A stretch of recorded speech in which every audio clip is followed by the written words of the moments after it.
Happy New Year, everybody! 2024 is officially over. Or, well, not at the time I'm recording this video, but it almost is. So what better way to close things off than, with a good old tier list that everybody enjoys. Now there is something peculiar about this tier list, because as it goes on more and more, you'll notice that there are more gacha games. Oh, fuck, I forgot the trigger warning. Gacha. Doesn't scare you? Okay, good. So, there's gonna be a lot of gacha games in my tier list, because unfortunately I couldn't subside my crippling gambling addiction. I went down this rabbit hole as the year progressed, and I'm shackled. I can't come out. I'm more stuck right now than I was when Uncle Jim shackled me to the bed. I can't escape. So, might as well accept it, So there is going to be a lot of gacha titles here, mainly Genshin Impact and Honkai Star Rail, so you have been warned. Anyway, tier list time. Here's the list. I'm sure that everybody knows how a tier list works, but in case you don't, everything at the top is great, everything at the bottom sucks ass, and we're basically ranking them, ordering them, which one's best, which one's worse. Top 5 being self-explanatory, it's my top 5 favorite series of the year, and going down, we're just going to rank everything in order. Now, if it helps numerically, I'm also going to put up number metrics here, so you guys can keep track of what the scores are exactly. But yeah, without further ado, let's go.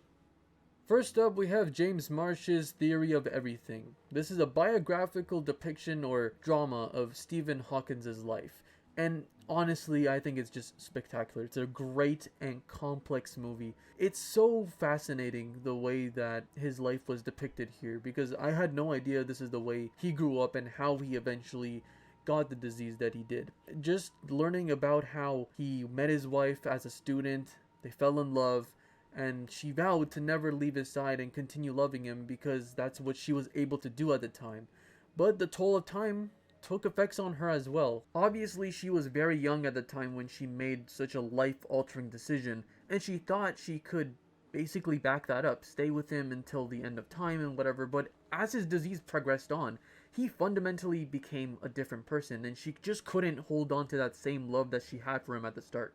And it gets all the more complicated when another man comes into their life, because she just can't take care of things anymore. She can't take care of Steven alone and the kids, and just do everything around the house, work, etc. And with the introduction of another man, she gets a semblance of what a normal life is like, and she becomes attached to that, having to leave Steven alone. And he understands that very well, and because he loves her, lets her go.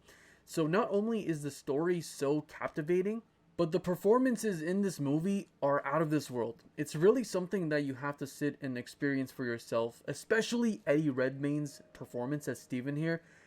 It's just mind-blowing to me, because he's not only playing as Steven, or he is playing as Steven, but he's not only playing as one character, because Steven goes through many different changes throughout this movie. As his disease progresses and the stages evolve, so does Steven's mannerisms and how Eddie has to basically adapt to having that disease. Like, I couldn't tell that he doesn't have the fucking disease, because he just sold it so incredibly well. Just kudos. I can't give high enough praises for his performance in this movie. So because of those factors, oh, and by the way, everything in this movie is leading up to Steven's first or most popular book, which is The Theory of Everything. So it's just a what the fuck is that? A clash of faith versus science, belief versus logic. It's so interesting. So if you love philosophy, definitely 100% give this movie a shot. It's not in my top 5, but it's definitely up there. Definitely peak, in my opinion. Next up, we have Musume Road to the Top OVA. Now, some people might be surprised that I even watched this. I'm surprised myself I did. And I am kind of embarrassed to say I enjoyed it. I have a complicated relationship with this anime, because I kind of picked it up on a random whim after seeing a clip on Reddit, because it looked cool, and I fucking ended up loving it. Not loving it. Okay, then maybe that's a stretch. I hated the first 3 seasons. 2. I definitely hated the beginning seasons. It wasn't that great. I thought it was really generic, really bad. The characters were not interesting at all. But it got good. After season 3, when Teo was introduced, I believe that's when I actually started to really like the show, and it kind of grew on me from there. So Road to the Top, it still suffers from the same issues as the previous seasons. Like, it's very repetitive, but it does do things better than those previous seasons. It doesn't have that great of characters, like, or dynamics here, but the animation was really good. It was a big step up from any of the other seasons that I watched. So just because of that, it was really a spectacle for the eyes. And it also had one of the sickest running animations I've seen, pretty much period. Takeshi Mayanami is just a fucking god, man. They sell the intensity of the running so well. You can't help but get hyped as they're racing forth. But it was short and it didn't have much substance, so I'm gonna have to put it in B tier. But it was enjoyable. Speaking of which, now we have Uma Musume Season 3. This is by far my favorite season of what I've watched so far. Teo is still my favorite character, but the overall plot here is a big step up from anything that came before it, pretty much. There's no more of that, oh, I broke my leg, I fixed it, I'm better now. Oh, I broke my arm, I fixed it, I'm better now. This was a much more realistic and grounded story, and I loved how there was little to no power of friendship moment here. They basically set out on the same ways that Teo did, being so optimistic about living up to expectations of everyone, setting goals, wanting to achieve that goal, but being unable to, and basically having to face the fact that you're past your prime and that you will never be able to achieve your dreams, but finding purpose in something else. So the story of this season is much more grim than the previous ones, but at the same time it's kind of uplifting in a way, and I love that a lot because that's how real life is. Real life isn't sunshines and rainbows like the previous seasons. I swear to God, some of the dumbest shit happened, okay? We had like the group of racers. Some of them sucked ass. They were like in the D tier division. By the end of the season, they all somehow, through the power of friendship, got on the same level, and they basically passed the finish line at the same time. It was so fucking corny, bro. But this season isn't like that at all, and I'm sure that the author learned from their mistakes and just made a much more compelling story. Now, Teo is still my favorite character out of all the seasons. However, the dynamics and the whole plot of this season, Season 3, by far the best one, in my opinion. But it's not amazing. So, I'm still gonna put it at the top of good. It's like on the verge of being amazing, but it's not. Oh boy. Rent-A-Girlfriend, Season 3. Now I know this show gets a fuck ton of hate, justifiably so, because later on, it becomes actual doo-doo water. Like, this show is basically the One Piece anime's pacing if it was turned to an anime. It is atrocious how bad this show becomes. However, I'd argue the beginning of Rent-A-Girlfriend wasn't that bad. I think it's overhated, especially the movie arc. I think the movie arc was by far the best part of this entire series, and I'm sure that the author won't top it. There were actual stakes, actual emotions, actual growth for both, I don't know what the fuck I said there, for both characters. The peak of the show, yet it's still pretty dog shit. Dude, Kazuya is probably the worst MC of all time. Every 5 seconds of this show, it feels like I'm in a Dormammu time loop with him gushing over Chizuru and her physique and what she's wearing. How cute she is! Oh my god, she's so cute today! Oh my god, she's so beautiful today! Oh my god, look how sexy she is! Oh my god. Dude, just shut the fuck up and act normal. Like, I don't need to hear your horny ass thoughts every 2 seconds. It just serves nothing to the plot. Like, it's actually just gooner shit over and over again, and I can't deal with it. But the plot wasn't that bad. Like, I actually enjoyed the whole drama with Chizuru and her grandma, and how she wanted to basically show her, before she died, her becoming an actor, which was her dream, and show the movie that she participated in. So, Kazuya actually took a step forward and made that dream come true, and I really love that. Aside from that, though, pretty garbage. So, it's not garbage, but I'd say it's still mid. So yeah, I'm putting it in C tier. Up next, we have the John Wick movies. Now, I watched the first one last year, so I'm just going to rank the 3 that I watched this year, starting with John Wick Chapter 2. Now, it's not good as the first one, in my opinion, and probably the weakest out of the 3. I don't feel like it had the same level of depth or good dynamics as the previous film, and the sense of conflict, the reason why John Wick is going into action, It didn't feel as personal as the first film. That doesn't mean it was bad though, because I mainly am watching John Wick for the fucking action and the balls to the walls, killing and slaughtering and combat. So it's not really that important for me. So I still really enjoy this film. And Santino D'Antonio was a great antagonist, I think. And I just really loved how in this movie, John was hunting down Antonio, and slowly he's just exhausting all his options to the point where he had to resort to taking refuge under the rules of the High Table because he just is a coward and he had no other options left. And John just did not give a fuck and killed him anyway. And we see the consequences of breaking those rules in the next movie. So I really did love the ending there. But other than that, I still think it was a great film. So I'm putting it into the A tier. Amazing. Now, John Wick Chapter 3. This is basically coming off of everything that happened in the previous film. And it fucking slapped, bro. John Wick just keeps getting better and better aside from 1 to 2. But 3 and 4, just phenomenal, man. I love 3 so much. The use of sets, the use of allies, the use of just different combat scenarios. It was so unique and refreshing despite having so much fighting and action in it.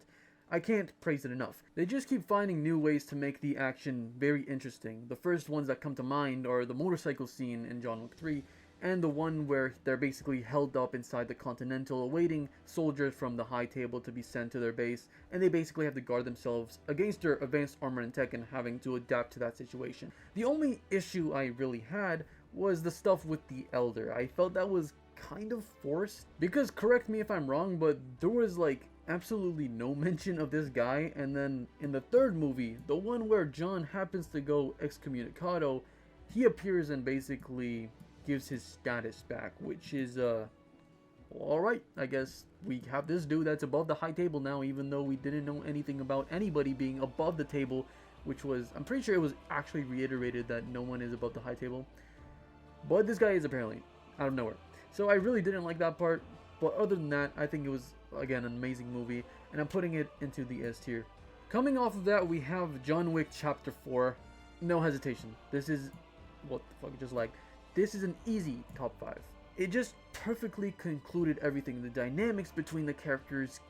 Kane is the fucking GOAT. John is the fucking GOAT. That ending sequence where they're basically, Kane and John are shooting each other out, and that fucking pompous, ignorant asshole, as Winston puts it, he thought he would finish off John and take the win, even though he didn't really do anything. He was just a fucking rat that made other people do stuff.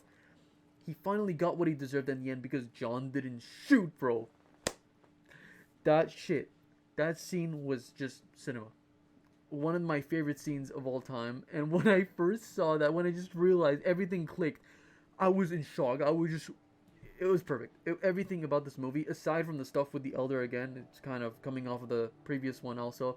I didn't like the stuff with the Elder because somehow he just dies, even though he's built up to be this grand person that's above the table and nobody can touch him. He's basically unfindable. That's not a word, but it is now. Yet he died anyway. I didn't like that, but again, I'm not watching John Wick for the plot. I think that top-down sequence with the fucking shotgun flamethrower shit, or the fire bullets, amazing. Just everything about this movie, I loved it. Even the stair scene, which some people didn't like because it was tiresome, but I feel like it reflected perfectly what John was going through. He was feeling tired, having to go up all these steps, fighting all day. Everything about this movie, essentially. Oh, and we also learn about John Wick's family and his heritage, and him coming back and asking for pardon or for help from his family that he basically abandoned. Everything about this movie was great. It expanded on John's character. It concluded his story very well. The last fighting sequence, amazing. The antagonist, not the greatest, but he was very good still. So, yeah, I just think this movie is one of the best things I experienced this year. Now we have Monsters. This was basically the one-shot that was created by Eiichiro Oda before One Piece was a real thing. So this was his kind of first prototype of One Piece, and they made it into an anime. Now with the big names behind it, I had a lot of expectations for this show, or this one episode, but it was not it, man. It was just ass. Like, you could tell Oda drastically improved from what he made here, because the characters were not interesting, the comedy was kind of hit or miss, And for the JJK director, for I think it was the action director for JJK, he was working on this show, for him to have a role in this, and basically he's the one in charge of everything, it just didn't hit. Like, there was no good action or any memorable sequences in this, and the dragon fight was just abysmal. It was very, very disappointing. Ironically, the best part of the show was the scene with Ryuma and that One Piece cameo. Like, you know you're cooked when the best part of your show is from another show. So yeah, it just wasn't it for me. I'm putting it into the D tier. There is nothing good about this, pretty much. Kingdoms of Amalur Re-Reckoning. This... it's so fucking ass, bro! My friend... okay, he usually cooks with his game recommendations, because he likes Souls games a lot, and Souls is my favorite genre. He's the one who got me into it. But I have no idea. I have no conceivable way of knowing what he was cooking, what he saw in this game. Gun to my head, I couldn't tell you anything that happened, aside from there was one fort raiding sequence with this giant thing that killed the character. That's the only part that I really remember. Oh, and the ending fight with the dragon, which was bad. There was nothing redeeming about this game. The combat got stale super quick. The graphics were outdated as fuck. It's just not good. I don't know what else to say. Kingdoms of Amalur Re-Reckoning, probably the most bored I've ever been playing a game in recent memory. This shit was just ass. I highly recommend everybody stay away from this. Like the exploration in this game, there's rarely anything interesting to find. It's super slow. The level design is just repetitive over and over. And the enemy variety, there's like 5 fucking enemies in the game. But my biggest problem with this game is that every NPC feels like an actual NPC. Like they're literally a robot. I can't immerse myself into a world if I'm talking to fucking cardboard. And the story itself is really nothing special. Like, Mel Censure, the raid on that, was the only decent part. And that's just because raids are fucking cool. Like, there's nothing like spectacular done with this game. There's literally nothing. Zero redeeming qualities. It actually is gaming NyQuil. And apparently, it has a DLC or an epilogue or something that basically ruins everything that was said in the previous game, like all the lore and whatever. Yeah, I just couldn't tell you, man. Like, I don't even remember any of the characters or their names. That should tell you enough. So yeah, Kingdoms of Amalur Re-Reckoning, just stay away from it. Now it's at this point where I kind of became obsessed with science fiction a bit. So we have Arrival here. The attention to detail in this movie, I have no words. It's actually indescribable. This movie gets better on rewatch just because you never realize the subtleties, the huge twist at the end. I'm not going to spoil it here because it really is something you have to experience for yourself. But the way this movie is done is just spectacular. The characters are super interesting. They basically hired a linguistic expert to communicate or attempt to communicate with these aliens. I usually find alien movies to be cringe, but this one was just out of this world. No pun intended. The way they tried to establish communication with the heptapods, the way they showed themselves through the fog, the way how their designs are so mysterious and unlike any alien design I've ever seen, it actually felt like they weren't made by humans. Like, humans weren't envisioning a design like this, because that's how I picture aliens to be like, really. I'm not saying I envisioned aliens to look like this. I'm saying that I never could have envisioned an alien to look like this, which is what I envision an alien to look like. Because whenever I see a depiction of an alien in pop culture films, they're usually humanoid to some extent, but that's not the case here. This is actually a fucking alien, and that's what made it feel so real. Like, this felt like I was in that situation with them. So I just love Arrival. The huge twist at the end, amazing stuff, phenomenal movie. Everybody should go check it out. This is definitely peak. I'm putting it here. Onani Master Kurosawa. Maybe you have heard of this series, maybe you haven't. I heard it's quite popular. If you haven't, I urge you to go read the synopsis of the story, okay? Once you've done that, come back, because it's not what you think, okay? It feels really weird at first, and you're probably disgusted with what you're seeing. But trust me, just keep reading, because this is actually unironically a really good manga. Someone described it like this before, and there's honestly no better way to put it. This manga feels like a reverse post-nut Clarity. You're disgusted with it at first, but then you soon realize how good it actually is and see it in a new light. Because the journey that Kurosawa goes through in this manga was not something you expect. So Kurosawa is really just an asshole and finds pleasure doing one certain activity, and basically he's just a massive dick to everybody and doesn't find joy in companionship or spending time with others or doing anything, just self-indulging into himself. So there are lots of subjects that he tackles here, like depression, isolation, finding meaning in love, stopping the cycle of revenge. It's unironically, it's so weird because you don't expect it at first, but this manga truly is an introspection on life and self-discovery. It's a roller coaster of emotions as well. And the way he basically changes and develops, the heartache, the betrayals, it just, you're gonna come out of this manga as a different person. It's so strange, and you never expect that at the beginning. But trust me on this, I'm not gonna spoil anything because you're gonna want to not know anything. So yeah, putting Kurosawa into the S tier, though it seems strange, just trust me on this one. Rango was a movie I kind of watched in the past, but I honestly forgot everything about it, so I'm like, why not watch it again? And I did, and it was an enjoyable movie. It was pretty good. In particular, I think the voice acting in this movie is phenomenal. Johnny Depp playing Rango just smashed it out of the park. But other than that, there's not really a whole lot that's spectacular about this movie. It's a story of, Fraud the hero.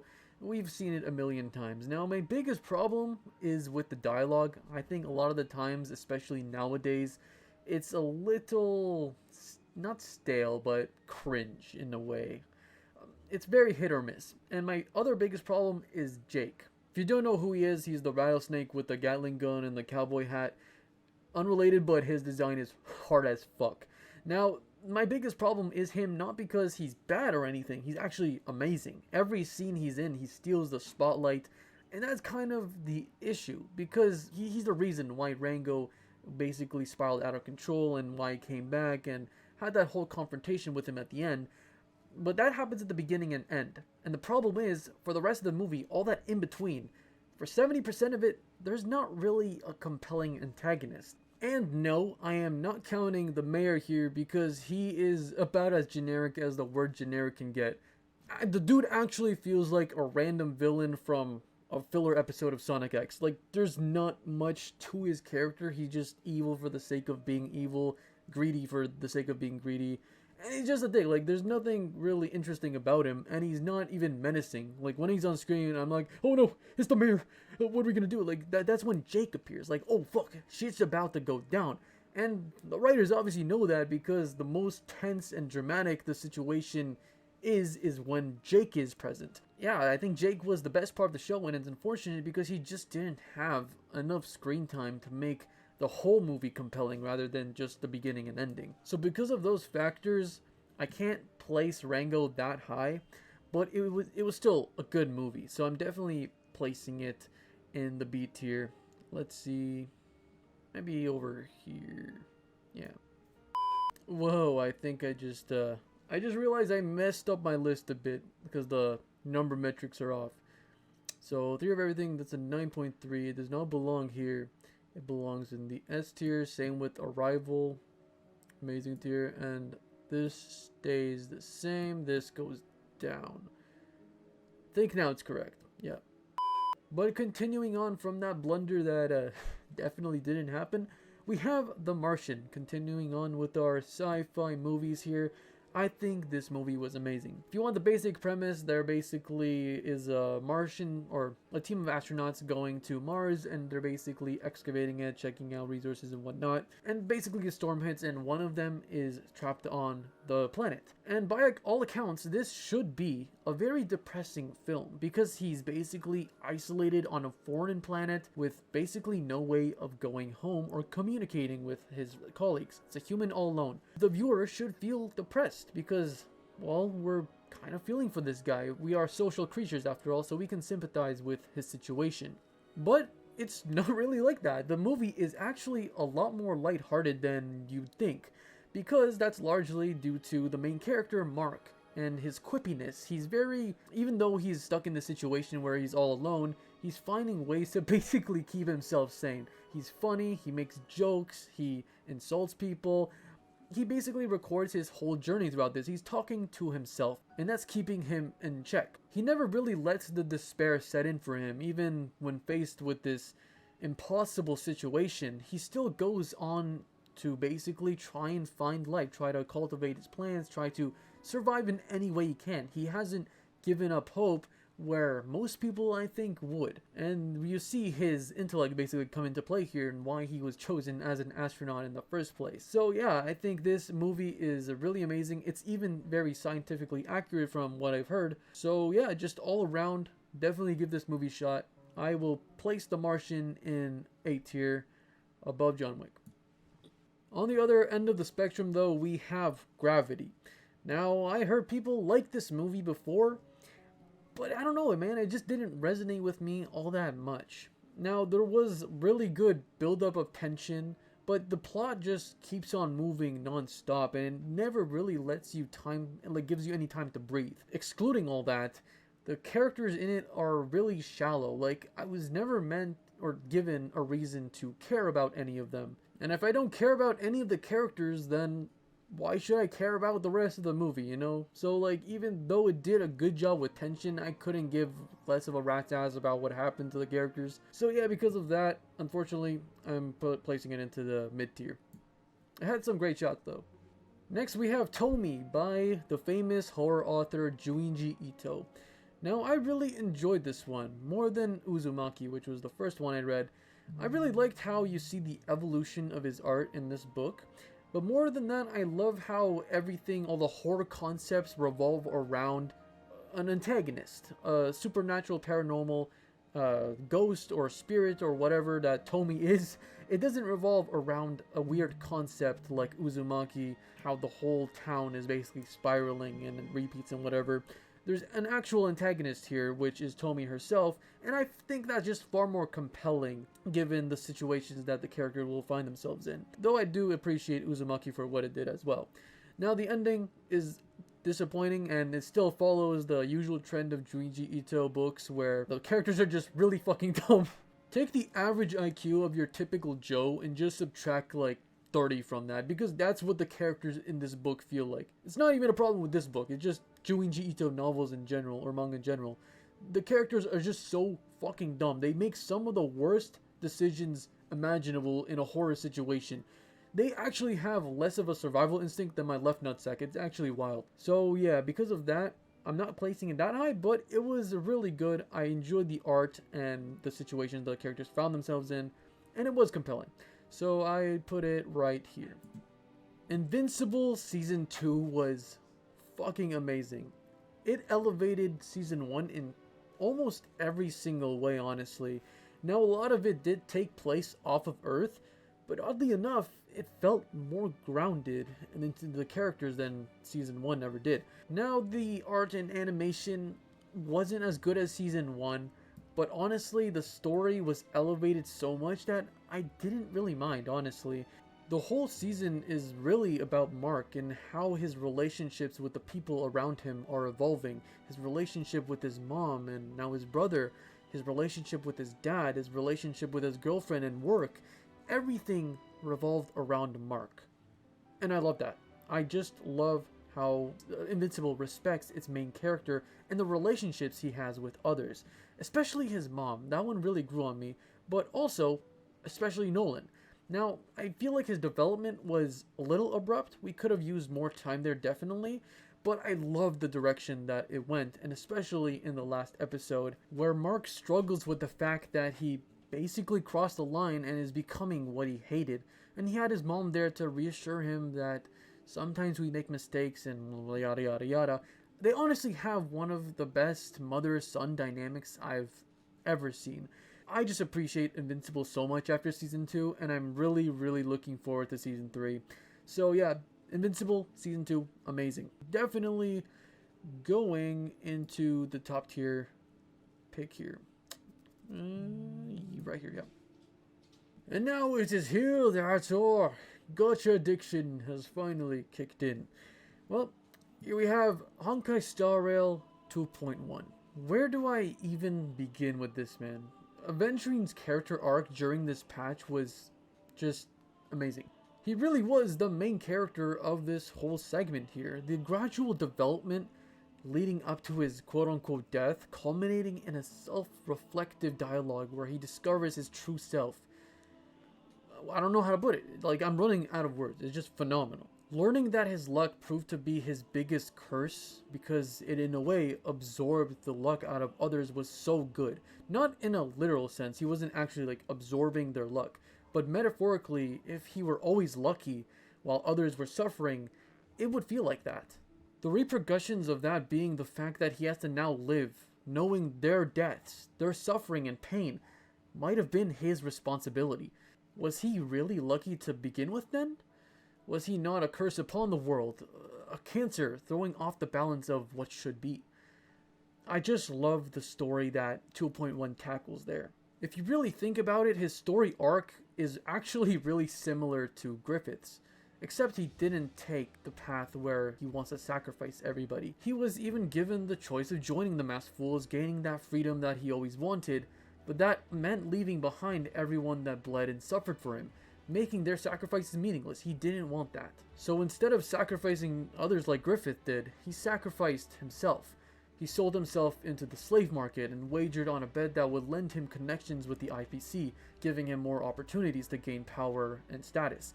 And all of that was to give back to the people, to help them out. But it turns out all his people died, and bro, the story is so good. I don't want to keep spoiling shit, but I love Aventurine. Best character in Star Rail still to this point, my favorite by far. Yeah, 2.1, just an amazing patch overall. So yeah, definitely a top 5 contender here. I'm not sure, it might be bumped down to SS if there's anything I like more than it, but it's definitely up there for now. Speaking of which, The Witcher 3. Where do I even begin with this game, man? This is the base game, by the way, not including the DLCs. The Witcher 3 is one of the best games I've played, period. The characters, the dialogue, so many good things about this, especially the side quests. The side quests in this game actually feel like main quests of other titles. It is so good. The game doesn't feel like... You could feel the indiness of the game at times, but it doesn't detract from the overall experience. It is so good, and I couldn't even believe it was indie at first. CD Projekt Red fucking cooked with this game. Now, the only thing I didn't really like, and it's my biggest complaint here, it's one of the side quests involving Dijkstra. I feel like the conclusion to that was pretty horrible. But other than that, and some other conclusions, the characters in this game are amazing. Ciri and Geralt's relationship, I loved it so much. I'm really looking forward to The Witcher 4. And yeah, The Witcher 3, just fucking phenomenal game, bro. I love this game. I'm putting it into SS. Next up, we have Arlecchino's story quest. Now, I don't know about you, I adored this quest. Learning how Arlecchino was not some manipulative spider or widow type character, she actually deeply cares about her children and why she became the father in the first place to take care of these kids and basically reform the House of the Hearth into something better and not this torture chamber that it used to be in the past, largely because of Clorinde, her best friend who basically died fighting for her cause. Her mother was one of the harbingers that took care of the House of the Hearth, and she basically couldn't escape from the fate that she was served. She was basically a slave fighting for the Fatui and becoming a machine, a killing machine essentially, and she didn't want to become that. She wanted to escape the system, live a normal life, but she wasn't able to do that. There was really no escape no matter how hard she fought back. She had no agency, but there was one thing she could do to get freedom, and depressingly, that was to die. Yeah, I just really love this quest and how it shed new light on Arlecchino and why she became the way she did, what made her pursue the goal of becoming a harbinger. and basically reforming the house with the hearth. The only thing that really was not good about this quest was that it got spoiled by the animated short, kind of. But other than that, if I just look at the quest in isolation as what it is, I'm definitely gonna put it into peak. I fucking love Arlecchino and her character, and that scene, that cutscene where we got it with Ether and Arlecchino fighting with the kids, peak stuff. I really, really love this quest. So yeah. Alright, next we have the first DLC for The Witcher 3, Hearts of Stone. Now, don't fucking kill me for this, but and I'm pretty sure I'm gonna make people mad. I don't think this DLC was great. The beginning, the heist, and the ending were great. I love those sections. However, in between those, it just felt like there was so much padding, and the old-geared boss fight was just, it was kind of stinky poo-poo. So yeah, I do think that Olgierd and Odin were fantastic characters though, and how it switched up who the real threat was at the ending was phenomenal. And that last week sequence with Odin and hunting him down through the mirrors and everything, that was great stuff. I really enjoyed those sections. If it was just the major beats of the story, I would give it an 8.5, but because it was bogged down by the pacing, I can't place it that high. I wasn't the biggest fan. There were a lot of sections where I just felt like it was a chore to progress through the story, and it kind of didn't give me the option to not cheat on my partner from the base game, which I really disliked. I said this game is great for having and giving the player a lot of agency, but for some reason it didn't in that moment. Or maybe I'm misremembering, that could have not been the case, but I'm pretty sure I wouldn't have wanted that to happen, but it did anyway. But anyway, yeah, I don't think this DLC is all that. I'm putting it in the C tier. Why does life slumber? Because one day we will wake from our dreams. Now, admittedly, that does sound corny out of context, but I promise you, the way that Star Rail delivers its message here, the themes of Penacony, this is the arc that brought me back into Star Rail after the mess that was the fucking Luofu. That shit was atrocious. But Penacony redeemed all that. This is one of the best arcs I've experienced playing Hoyoverse games. Well, I mean, I only played Genshin and Star Rail, but either way, this was phenomenal. I mean, you already got a sense of that from the 2.1 patch that I rated already, but this is talking about the arc overall.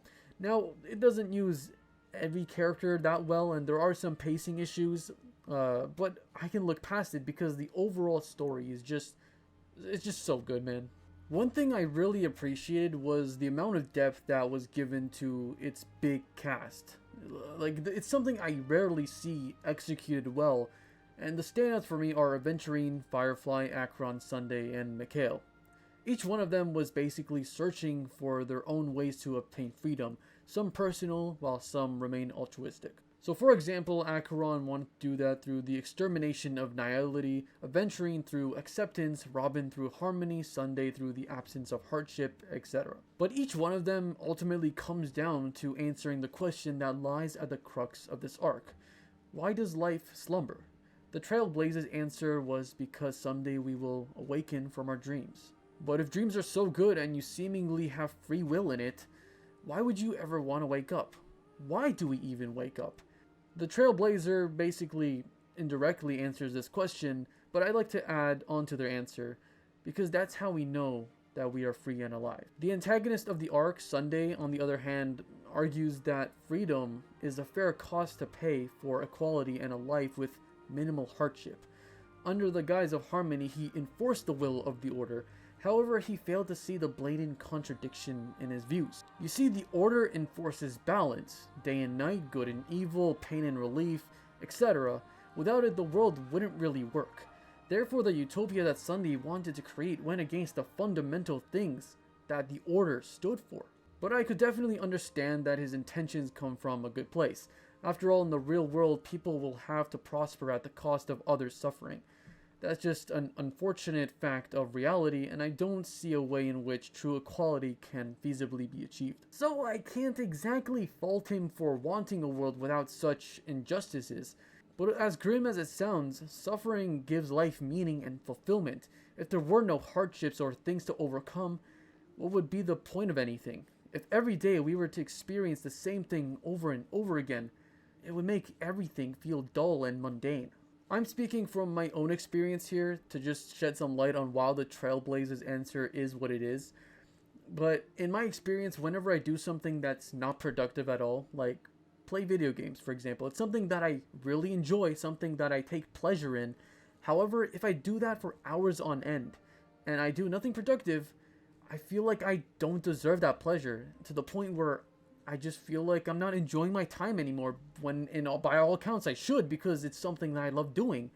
But that's not really the case, because there's no compensation for that lost time. It's true that people inherently dislike hardship, but in return, it amplifies the pleasure we feel from doing the things we love. That's why I fundamentally disagree with Sunday's utopia. I don't believe I'd ever live a fulfilling life there.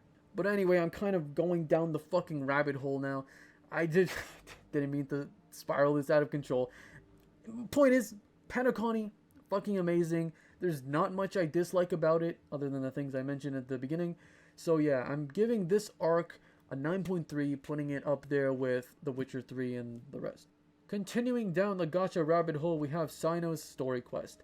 Now, it's not exceptional or anything, it's not crazy, but it was very well written in my opinion, aside from the fact that it kind of contradicted the first story quest and how he met Tighnari. But aside from that, I really enjoyed this one. Sethos being his brother was something, or stepbrother, was something I was not expecting. The whole dynamic between them, how they fought at the beginning using their powers, and then ditched that because they didn't want to fight as tools anymore. They wanted to fight as Sethos and Cyno. I really love that. And I also loved how the NPCs in this quest actually elevated the development for both characters. It was nice learning about Cyno, his history with his power, and just how he became the way that he is. It's just something I felt like his first one was missing. So I really did like this one. Again, nothing crazy. I'll give it a 7.5, putting it into here. Yeah. Next we have ReZero Arc 4 Volume 3. This is the manga, not the light novel. I think the manga for ReZero, I mean Arc 4 specifically because each one has a different artist and author. I think this one is the best adaptation of Arc 4 in general. This beats the shit out of the anime. It has way, like, I mean, the anime doesn't have paneling, but the paneling is amazing. The direction is way better than the anime in my opinion for Season 2. Because Season 1, I think it was great for what it was, aside from like cut content. But like the direction in Season 1 was amazing, and it kind of fell off in Season 2. I don't know about Season 3, but Season 2 was a big downgrade from Season 1 in my opinion. But the manga does it justice. That does the arc in the light novel justice.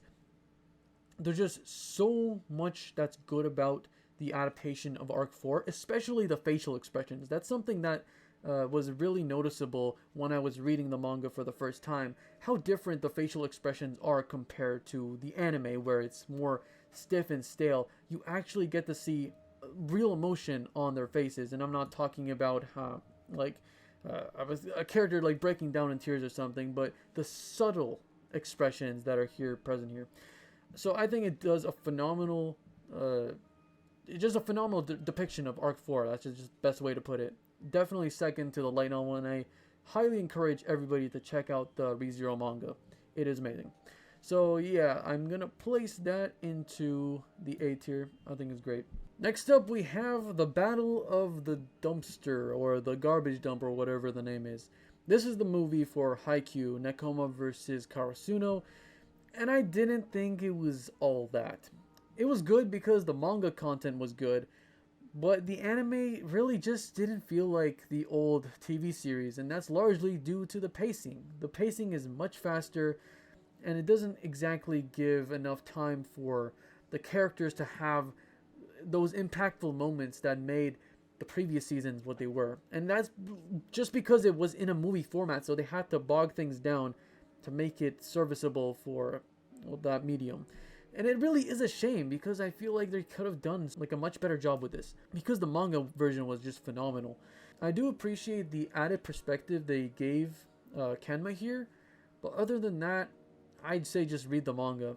It wasn't bad by any means, but it was still disappointing. So because of that, I can't place it that high, but it wasn't bad. It was good. So, yeah, I placed it here. And I wasn't just saying that by comparing it to the manga, by the way. I watched that before I even touched the manga. I was anime only before that moment. But anyway, Witcher 3 DLC number 2, Blood and Wine. Holy shit, bro. We just went from Hearts of Stone 6.5 to fucking top tier shit, bro. This DLC did everything that Heart of Stone did wrong and did it well. The characters, fucking phenomenal. Dettlaff, my fucking goat. Oh, man.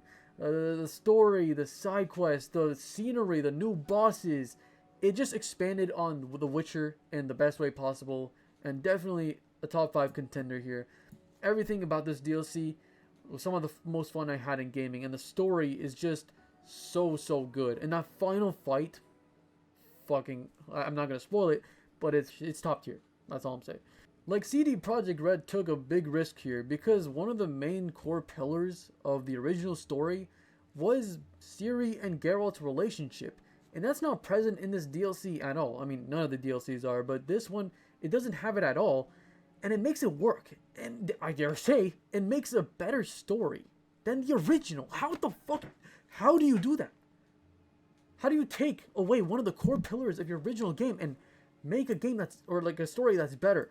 That just goes to show the side characters in this DLC are amazing because they really help elevate everything. It's so rare to see depictions of vampires that are actually good people and trying to live normal lives, but are unable to because they've been betrayed and just thrown out the window and they basically go berserk. That's what happened to Dettlaff.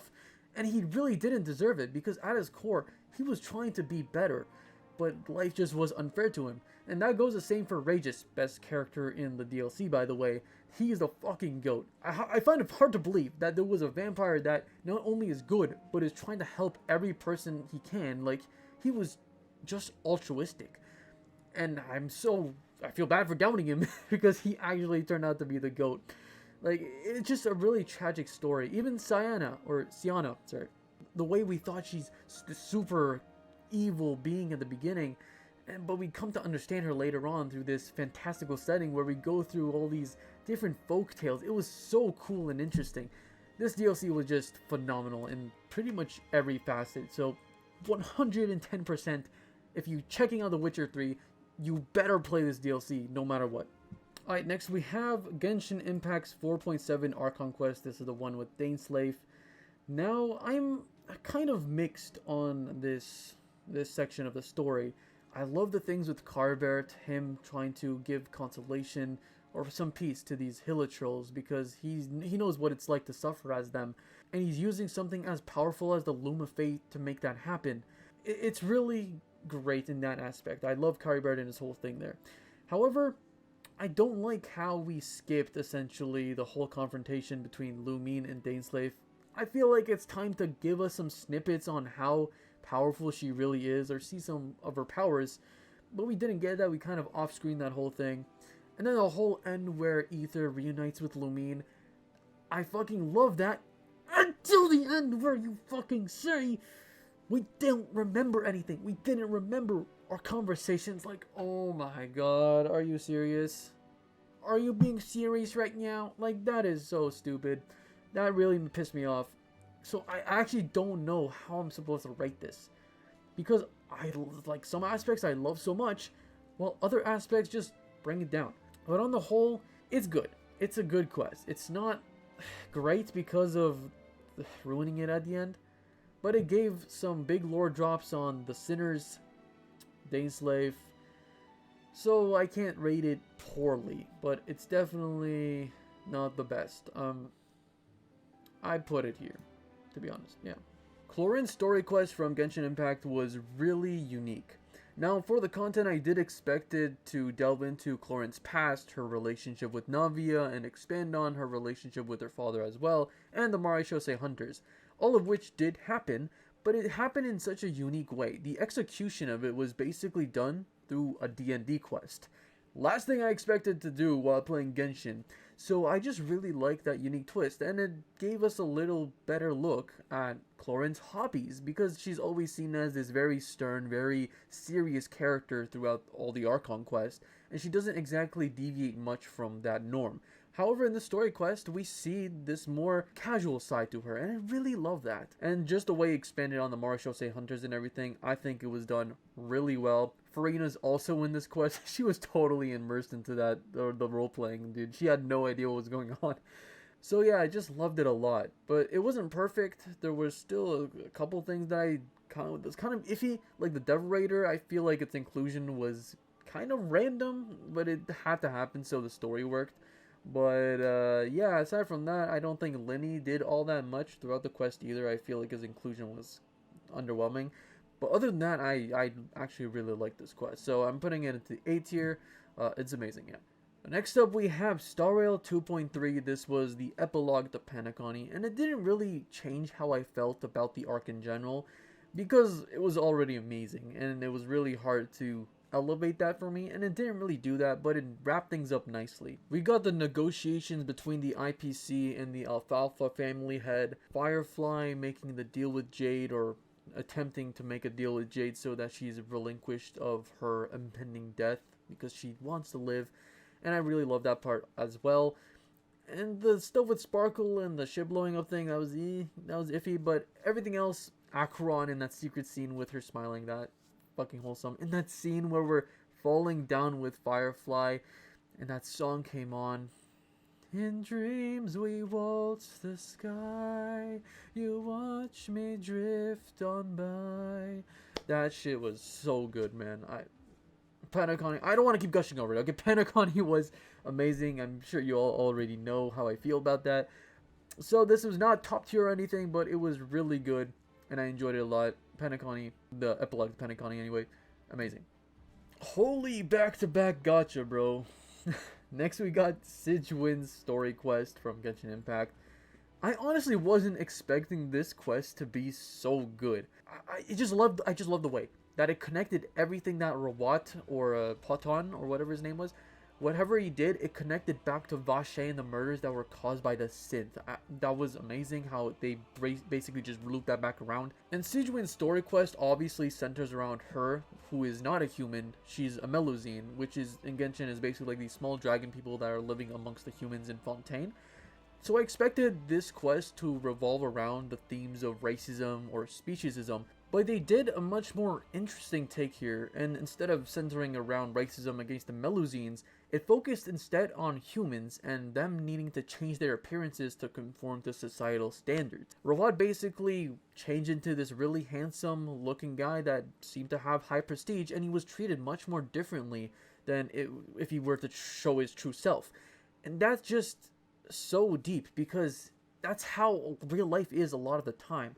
And I really loved how they tackled that here. After changing to Poton and putting on this mask, nothing felt real to him. Everything felt superficial because he wasn't being himself. And in the end, after changing who he was, the one thing that mattered to him most, which was his mother, his dying mother, she couldn't recognize him before dying. She couldn't recognize that her son was standing right there beside her, comforting her in her death. And that was just a metaphor for how corrupt he became. It doesn't matter whether you're human or Melusine or how you look. What matters is we're able to express that same love and kindness. And the most important thing is to stay true to yourself. You don't need to fill someone else's shoes and put on a mask and just act a life that isn't yours. I just love that. So it really surprised me here, because Sigewinne was not a character I loved all that much. She was cute and all, but that's pretty much the extent of what we got from the Archon quest. So how that expanded on her relationship and how she sacrificed her own appearance to look more human for the sake of her friend. Amazing stuff. I really love this quest. I'm definitely putting it into the amazing tier. And it was like, I'll put it up here, yeah. Actually, no, where? Yeah. Continuing on with the 1, 2, 3 Burger King combo of gacha games, we have Wuthering Waves. Now I heard a lot about this game, so I thought it's going to be like the Genshin Killer or something, so I was intrigued to check it out. Turns out that's not going to be the case. This was a hot steaming pile of mediocre. It wasn't bad. Like, the combat was good. I like the combat, and the combat was good, and I like the combat. There's no, there's not much else in this game, dude.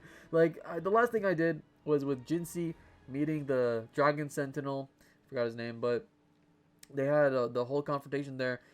Yeah, Jinsei's like the only character in this game that I actually care about. I mean, I haven't done any of the new stuff, so maybe that could change, but up to the point I played, this game just didn't intrigue me. The combat is the only saving grace, and like the exploration, not like how you explore, but what you explore was just not interesting. The world quests were not interesting. The story quests were so fucking boring, dude. They didn't expand on the characters at all. The music, very, very mid. Like, very few tracks that I actually like. And music is the soul of the game, you know? So if you don't have that, if the story's not good from the beginning, or there's not anything intriguing about it, it's hard to get myself immersed, you know? And that's how I actually felt with Genshin at the beginning. I don't think Mondstadt or Liyue or Inazuma were very good, but the slow, gradual process of that and the story quest that they put out immersed me slowly into the world, and that's why I grew to love it so much after the Chasm and Musume Road. But with Wuthering Waves, it suffers from that same issue, and at least Genshin had the music and it had the environments to go with it, but Wuthering Waves doesn't. So there's very little redeeming qualities in this that will make me want to come back and play more, aside from just giving more pulls. And the devs do listen to player feedback, so that's also good as well. But if the foundations of the game aren't there for me, I don't know, man. Like, I might come back to it someday, but as it stands now, I didn't like it very much. So I'm placing it into the mid-tier for now. I just realized I made another whoopsie here. This is a 9.10. I don't know why I put it into SS.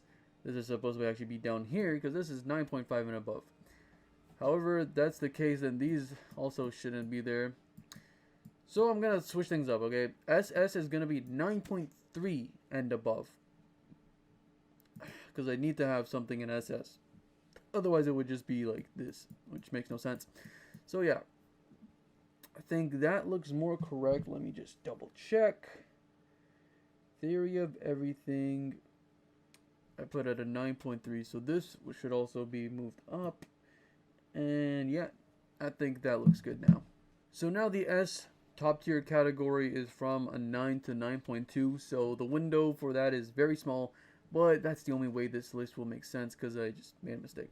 Anyway, Deadpool 3.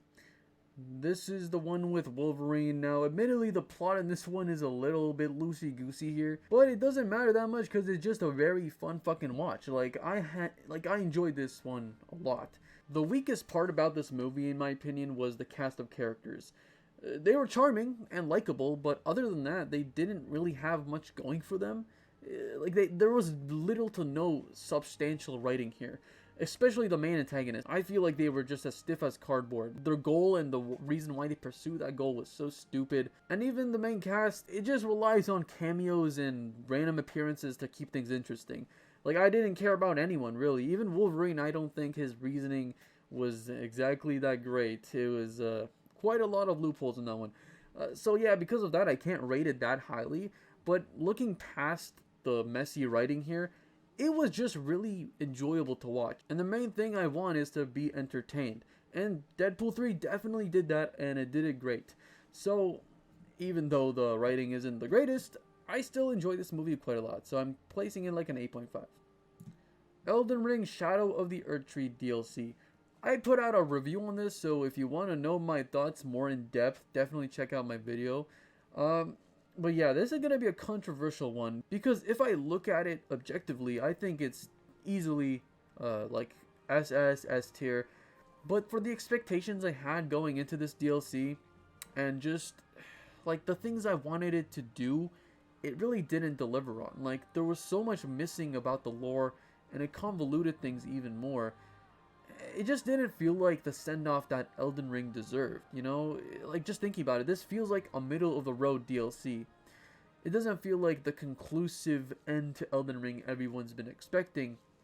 So because of that, I found myself to be disappointed, and there are lots of areas here that are just empty and not much to do. The bosses are fucking amazing, but other than that, and the environments are good too, but there's just not a lot to do in a lot of these areas. So you just go around doing nothing basically. And the NPCs, even the NPC quests, I don't think were very well done. If you want to know more in depth about my thoughts, I'm going to put a link here in the description, and I'll put a little taggy thing here. But, yeah, Elden Ring, Shadow of the Erdtree DLC, I gave this like a 7.5. It's good. It delivered on a lot of aspects that I liked, but there was a lot about it I didn't like as well. So, yeah. We're approaching the last stretch here, boys. We got Egghead Island. Now I have a review on this coming out as well, hopefully soon. I've been working on it for a while now. But Egghead Island, I don't want to spoil what I'm going to say in that video, but there are a lot of good things that Egghead did. It's my favorite, or one of my favorite post-timeskip arcs. Definitely. I love what Oda did with Kuma and Bonnie. But at the same time, it has a lot missing to it. So for example, there's little to no meaningful interactions between the Straw Hats, and that's because it was pretty much sacrificed for Bonnie and Kuma's relationship, which, I mean, it was fucking amazing, but I just care about the Straw Hats way more, and that's kind of my problem with post-time skip. The Straw Hats, for the most part, are neglected for the sake of other side characters, and I mean, hey, you could enjoy that more, but I wish there was just more done with the Straw Hats here, especially since there was little to no tension on Egghead Island. By all accounts, there should be, because we have a whole Buster Call fleet here. We have an Admiral, all the Gorosei, but it never felt like the stakes matched the tension at hand. I don't know, maybe that's because of Gear 5 or how the Gorosei were treated, but to me, I just didn't feel that sense of urgency that should have been there by all accounts. And the side characters, for the most part here, were kind of hit or miss. Like, Lucci didn't exactly do much. I feel like the whole thing with them going free to help the Straw Hats was contrived. Satellites, most of them are complete dog shit. And Vegapunk Stella, I think he was the best part. He was really good. Bonnie and Kuma, great, amazing. That was definitely the highlight for the arc for me. But if I look at it on the whole, there was just a lot that was wrong with Egghead. But it was still amazing for the things that it got right. So, yeah, I'm placing it at an 8.5-ish, especially since, like, if this was before Elbaf, I would have put it at a top tier like S here, but because Kuma and Vegapunk are coming back to life, I'm assuming that's going to happen. If that happens, then it retroactively just makes the arc worse for me because there were no consequences to it whatsoever. So because of that, I'm going to place it into the 8.5 tier here. Still amazing, but it could have been a lot better. Genshin Summer Simulanka event. Now, I enjoyed this event. It was really cute, and it set up a lot of things for the future. With Wanderer and Durin, I really loved their relationship. Durin coming back in the present time, or in the real world. Love that shit.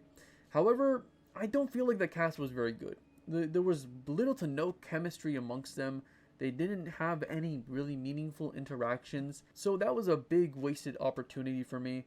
Though it was still a nice little side trip here. I did enjoy the stuff. The mini games were really cool.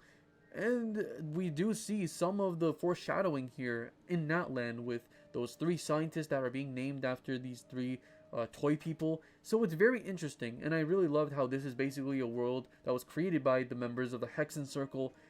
I also made a review on this, so you could go check that out for more extended thoughts on that. But yeah, Simulanka, good, not great. I place it into the 7.5 tier here. I'll put it like right here-ish, yeah. Honkai Star Rail Luminary War Dance arc.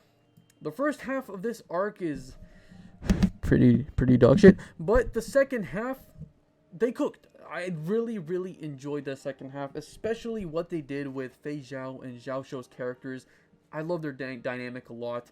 The way they were in this bloodbath, this war, and they were trying to discover what their roles were and how important their existence was in that war and influencing the outcome of which side wins, if there even is a winner in the end. It was great stuff, and I really enjoyed the ending, especially Hule. Hule, he was very generic in the beginning. I didn't think he'd be that good or I'd like him a lot. But surprisingly, I actually liked him a lot in the second half of the War Dance arc. It's been a while since I've seen this generic villain archetype executed well. I also really liked how this arc basically hyped up Phantilia a lot, because in the Luofu arc, she wasn't all that menacing in my opinion. The way she was shown as an emanator of destruction and everything, you'd expect more, but she didn't deliver in that arc. But however, here, seeing how Pule was just one of her pawns, a chess piece in her big game, it really made me excited for the future of her return. So yeah, the Luminary War Dance arc, I'm going to place that into the good tier. Very good arc. Nothing crazy, but it was good. Next we have Genshin Impact's 5.0 update. This is the introduction to Natlan, the region of Pyro, and I fucking love it. I put out a full review on the first 2 parts of Natlan, like the first half, the acts 1 to 4, so definitely check that out. But if you know from that video, I love Natlan so much. It's a very plot-driven story. It's not character-driven like the previous arcs. And though I do like character-driven stories more, there's nothing wrong with being plot-driven as long as it's executed well. And I do think that's the case here. Now, the first 2 acts, it really depends how much you're going to like. It really depends on how much you like Kachina and Mualani, because a large part of that story is centered around them. I like them. They're not my favorite characters, but I did end up enjoying those 2 acts a lot, and it's basically just build up for the next part, which is balls to the walls crazy. Now, just the way that the introduction to Natlan introduces the tribes, introduces the Wayobs, the way the culture works, why Natlan is the way it is, the fact that they're going to war against the Abyss, all super cool stuff, and we really see that come into fruition in the next part, and it's executed really well in my opinion. So 5.0, just because it's the introduction to Natlan, and I'm like, whoa, what the fuck is this place? This place looks so cool. There's all these new mechanics, these new characters. So I really enjoyed the beginning of Natlan. I know a lot of people have mixed feelings about it, but I enjoyed it a lot. So I'm going to put it right up into the amazing tier. I think it's great. And with that, I'm just going to skip Parkour Civilization for a moment and just go straight to 5.1. This is the payoff to everything that happened in the last part, and they fucking delivered. We get to see why Natlan is actually the nation of war. We see the Pyro Archon. Sorry, well, I don't want to spoil stuff in case you didn't play the game, but we basically see the war against the Abyss, and everything was so good. I think a big reason why people don't appreciate Natlan's character writing as much is because it's not put to the forefront. It's not something you explicitly see. A lot of the storytelling there is indirect. For example, Oberon. Why is his hobby like cultivating vegetables, gardening? Well, that's not really told to you, but I explained in my review why I think that's the case, and it's really up to interpretation at the end of the day. But I really like that because it forces the reader to look deeper within and find reasons for why things are. And I like how it's not spoon-feeding you that. So because of that, I think the community is kind of not seeing things for what they are exactly, because it does take a degree of analysis, which, you know, casual players don't really want to do that. So yeah, for me, I just fucking love Natlan. 5.1 really is the thing that pushed me to really appreciate it more. The reveals on the Sealies, the reveals on Renova, the reveals with the Ruler of Night, Capitano, the fucking goat, man, one of the best characters. I love him so much. So yeah, immediately I think this is a top contender. I'm putting it into my top 5. Parkour Civilization. This is probably the greatest piece of fiction mankind has created ever. This is probably up there with famous works as Mona Lisa and like George R.R. Martin's Game of Thrones series. This is actually just a masterpiece. There is nothing wrong with this series. It's flawless, and it got, dude, when I was watching that, it got me crying my eyes out. Peak fiction, that's all I can say. Moving on, we have One Piece no, okay, I'm just kidding. Parkour Civilization, I know I made it a joke video. If you didn't get it, was a joke. I made a joke video rating it a 10 out of 10. It's not actually that. It's not bad. It was enjoyable, definitely. But I wouldn't put it anywhere that high. I'd put it like, it's okay. Anyway, One Piece fan letter. Enough said. Like, this episode, I made a review on this as well, by the way. There's just not enough I can say about this episode. It's just so fucking good. How Ishitani manages to get you through so many emotions in 24 short minutes. I really wasn't familiar with her game, man. That's all I can say. One Piece fan letter is a masterpiece, and everybody should go watch it if you are a One Piece fan. It is that good. Yeah, not much else to say. I love everything about it. The characters, the fact that they have no names, they're just regular people. It's just fantastic. One Piece fan letter, easy 10 out of 10. Best thing I've seen all year, period. The next thing on this list, this drop off is like Michelangelo to my 3rd grade drawing for my parents. Dark Souls 2. Watch the review I made on it. This, well, Souls is my favorite genre, okay? I love Souls games to death. When they're done well, of course. Dark Souls 2 was everything but that. It had atrocious bosses, horrible regions to explore, horrible mechanics like adaptability, the statues that are blocking your way, the branches of yore. There's just very little redeeming qualities about this game. I honestly don't want to talk about it because I just vented how bad this game is in my review. So just go watch that if you want my extended thoughts. Dark Souls 2 is just not a good game. Stay away from it. You will be happier that way. Do I regret playing it though? No, because I still got to finish the Dark Souls franchise. But I kind of do regret playing it because I basically wasted my time and my sanity. But anyway, this game is pretty fucking dog tier trash. I'm placing it right there. It's one of the worst things I played. Continuing on with the streak of doo-doo water, we have Honkai Star Rail 2.5. Oh man, remember how I was gushing over Penacony? So this is its return. I wanted to leave. Okay, I didn't want to go back. This return arc was so bad, man. It was so boring. The beginning especially. They just kept bombarding you over and over again with the like these banana monkeys were driving me fucking insane, bro. It was so bad. Like, why did I have to sit through 2 hours of just non-stop yapping about some random bullshit monkey toy thing? I guess it was trying to brain rot you in real life or something, but I didn't appreciate that. I really didn't appreciate that. It was really bad. Though, it had a redeeming part at the end with Rappa's backstory. I think that was done great. The way we misjudged her at the beginning, only to find out she is the way that she is because of mental illnesses, and how she was basically kept as an experimental slave and all that. But there's just too much wrong with this for that one part and ending to make it good. So yeah, like overall, I just don't want to do this quest ever again, which is not the same with Penacony. Like, I should go back and read shit.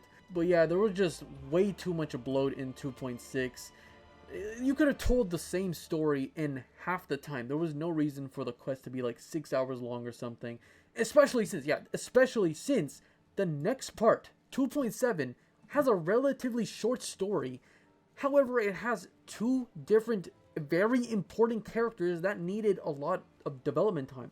And that was a big issue I had with 2.7. We didn't get enough of the characters there. But I'm jumping the gun here. 2.6 here, I think it's not good. It's not good. It's very mid. I'm putting it here. Yeah. So I'm just going to jump to 2.7 here. I had a lot of expectations for this one because I really loved Sunday's character in the previous Penacony quests. I just feel like I was expecting a 10 out of 10, but I was let down. It was still a good quest, but it wasn't the thing I thought it was. I loved Sunday joining the Express and everything. I loved how he confronted his old self with his present self and where he has to go now in the future. But a big problem I had with this quest was that we were seeing the tail end of his story arc, or the progression that he went to. He already went through that progression and we're seeing the end of that, so it didn't feel as satisfying as actually going through the motion, seeing the light in his sister's views. Instead, we just get to see the part where he already accepted all that and now he's just confronting himself from the past. I'm still satisfied with what happened because they wrapped up Tingyun and Sunday's stories nicely. I just would have liked to see more of his internal conflict, which we didn't exactly get. Speaking of which, Tingyun's introduction into all this felt very disjointed from the rest of Penacony, and that was something I was scared of from seeing the trailers and everything.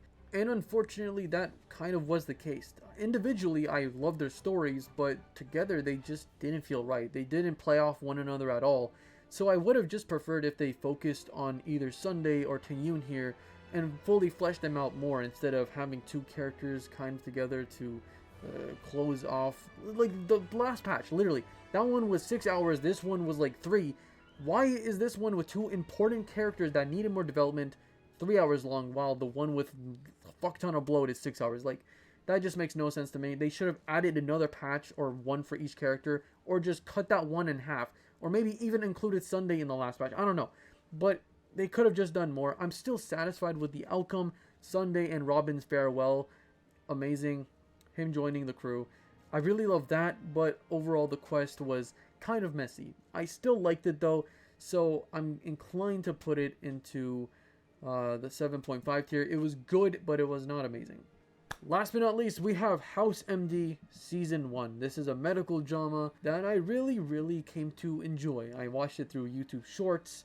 I got inclined to watch it through YouTube Shorts, and I went ahead and watched the full Season 1, and I really like it. Definitely the best one I've seen out of the bunch. I tend to drop these shows, but this one really hooked me in. Hugh Laurie's performance as House, no words. I put a full-length review on Season 1, so if you want my extended thoughts on blah, blah, blah, you guys get the rest.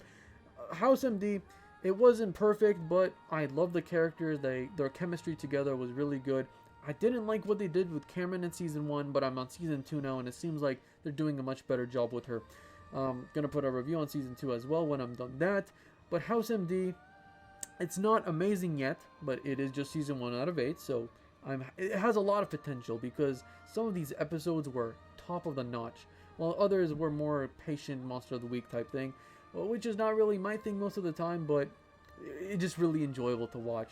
So yeah, House MD, nothing crazy, but it's really good, so I'm putting it into the good tier. And there we go. That is the list, everybody.